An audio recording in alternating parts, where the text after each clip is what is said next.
君琳同埋黃一博。我認為佢係一個好認真嘅飛手，真係可以感覺到佢係中意賽車。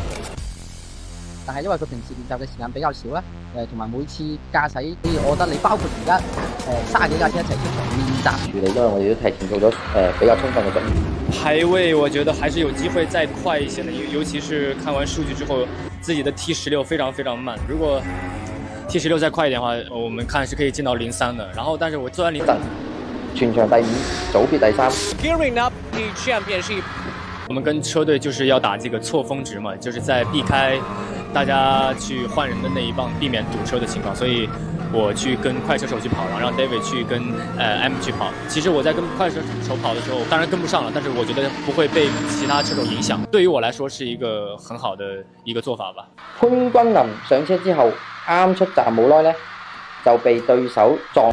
當時呢，我真係窒咗下嘅，因為喺嗰個瞬間，你會覺得冇啦，今日冇晒希望啦。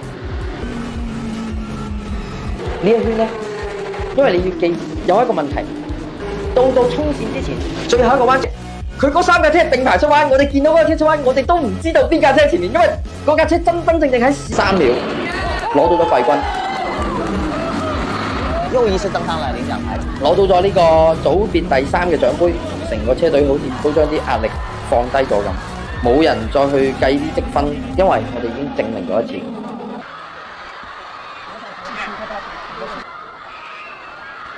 好乾淨嘅入站，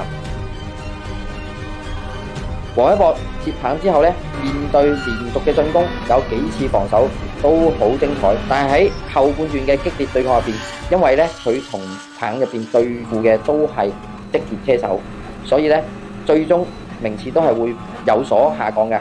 咁呢獲得咗組別第5賽嘅完整嘅體驗。喺高強度嘅對抗，一場比賽嘅每一個回合都係新嘅開始。條賽道唔會記得你尋日企喺邊度，常態亦都係佢迷人嘅地方。到終點嘅時候，你會發現成績當然重要，但係能夠完整地去完成呢個賽，第一回合嘅季軍係努力嘅回報。我哋享受咗呢啲所有嘅競爭，亦都接受咗結果。呢個先係賽車真正教識我哋嘅。